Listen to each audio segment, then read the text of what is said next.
Assalamualaikum. Halo para pencari ilmu dimanapun kalian berada. Selamat datang ke channel aku, Fatmanisa Aja, dalam acara Lintas Wawasan. Apa kabar kalian hari ini? Aku doain, semoga kalian selalu sehat ya. Amin ya Allah.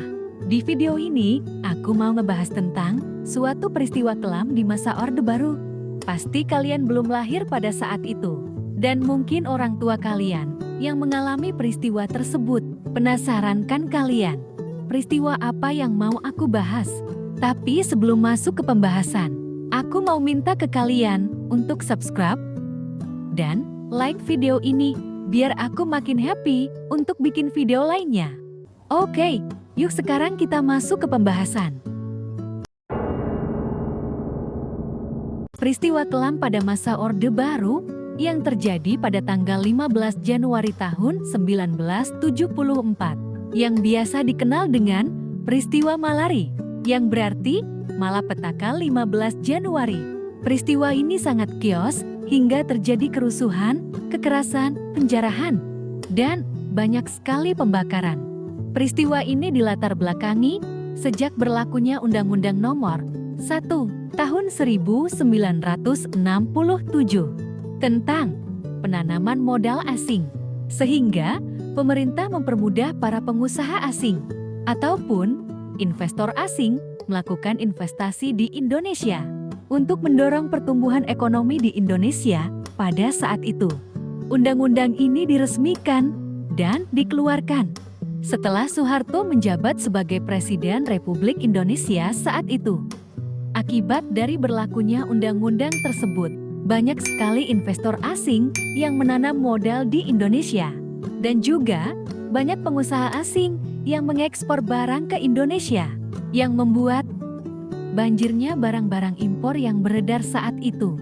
Sehingga terjadi penolakan di masyarakat yang disampaikan oleh mahasiswa terhadap investasi asing yang dikhawatirkan memberi peluang kepada pemerintah untuk melakukan praktek korupsi serta banjirnya produk-produk Jepang di Indonesia. Peristiwa ini terjadi saat tersiar kabar bahwa akan ada kedatangan Perdana Menteri Jepang, yaitu Kakiwi Tanaka, ke Indonesia. Para demonstran mahasiswa menyambut kedatangan beliau pada tanggal 14 Januari tahun 1974 di Bandara Halim Perdana Kusuma. Tetapi, para demonstran tidak bisa masuk dikarenakan dihadang penjagaan ketat dari aparat keamanan.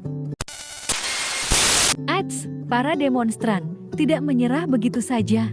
Mereka merencanakan akan melakukan aksi demonya di keesokan hari.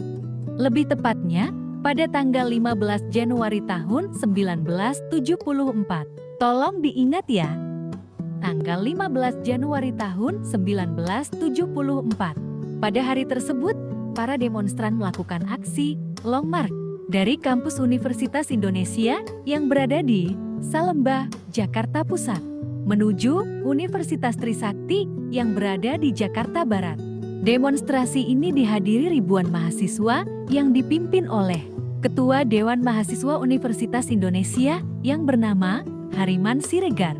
Demonstrasi ini dilakukan di sejumlah tempat di Jakarta. Dalam aksi demo tersebut, ada beberapa tuntutan yang dituntut oleh mahasiswa, yaitu: pertama, menuntut ketidaksetaraan penanaman modal asing yang menguntungkan kelompok tertentu. Kedua, pemberantasan korupsi.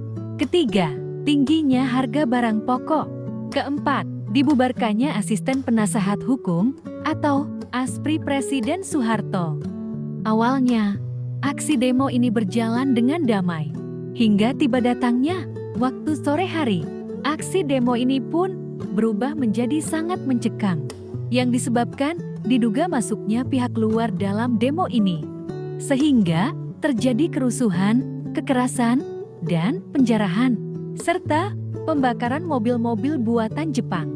Dalam aksi demo ini, terdapat korban dan kerugian yang dialami antara lain: 11 orang meninggal, 160 kg emas hilang di toko perhiasan, 144 bangunan rusak, 187 motor dibakar, 300 orang luka-luka.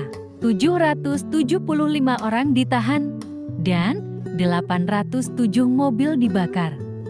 Para mahasiswa pun tak luput membakar patung yang menyerupai Perdana Menteri Jepang, Kakuei Tanaka. Dan setelah itu, mereka menuju ke Istana Presiden. Meskipun dihantui dengan aksi demonstrasi, pertemuan untuk membicarakan kerjasama antara Kakuei Tanaka dengan Soeharto berjalan dengan lancar dan mencapai kata sepakat.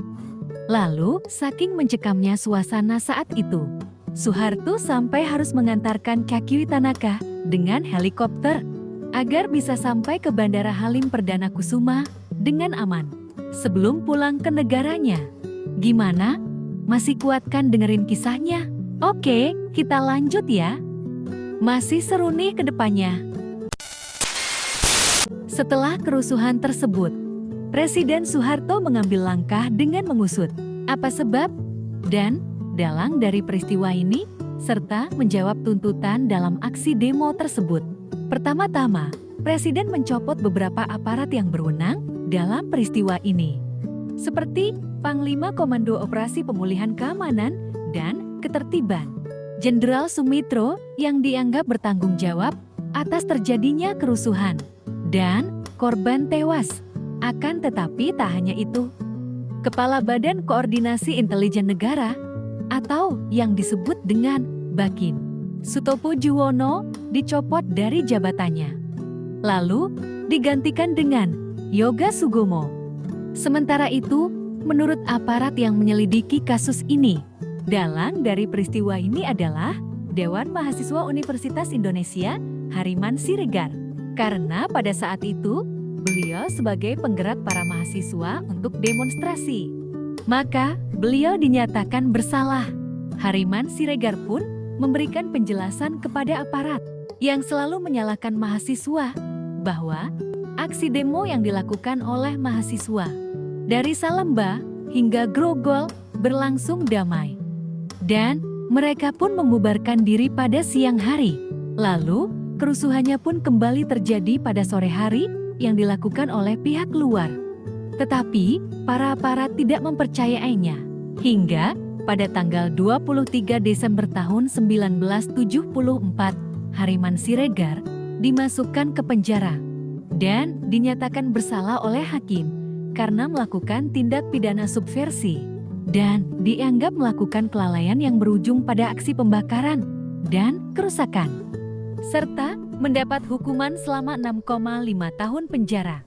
Eits, tindak pidana subversi, pasti kalian baru dengarkan. Nih, aku jelasin dulu ya. Tindak pidana subversi atau kegiatan subversi adalah suatu kegiatan yang bertujuan untuk mendorong dan mematahkan kekuatan, serta potensi yang dikerahkan oleh negara dan bangsa untuk mencapai tujuan revolusi. Kegiatan ini sangat berbahaya bagi keselamatan dan kehidupan bangsa dan negara. Ya, arti singkatnya sih, kegiatan ini dilakukan bertujuan untuk revolusi di suatu negara.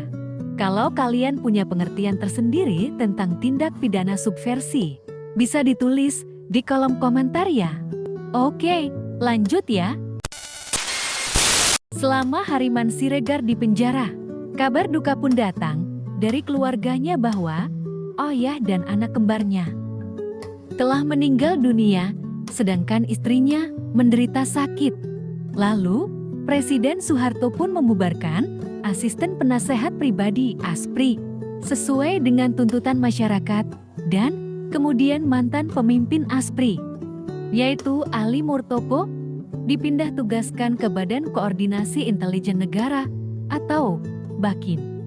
Singkat cerita, sekitar 24 tahun kemudian, pasca reformasi, saat itu presiden yang menjabat telah berganti menjadi B.J. Habibie.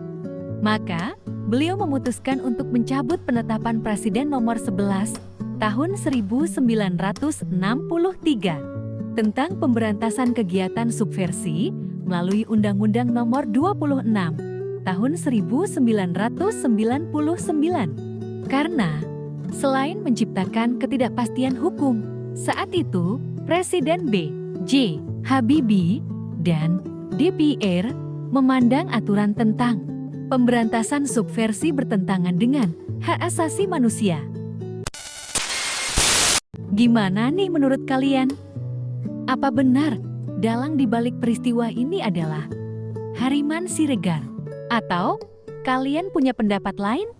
Ya, tapi beginilah peristiwa Malari yang tertulis dalam sejarah kelam Indonesia. Cukup menjadi pelajaran untuk tidak mengulangi peristiwa ini lagi. Kenanglah semua peristiwa sejarah. Ambil sisi baiknya dan diterapkan. Lalu, lupakan sisi buruknya. Sekian video peristiwa Malari hari ini. Semoga video ini memberikan manfaat dan menambah wawasan kita. Kalau kalian punya informasi terkait dengan peristiwa Malari, bisa ditulis di kolom komentar ya. Apabila kalian suka dengan video ini, jangan lupa tekan tombol subscribe, like, komen, dan share ya, biar makin banyak orang yang tahu. Dan ingat dengan peristiwa ini. Terima kasih telah menonton sampai selesai. Assalamualaikum. Sponsored by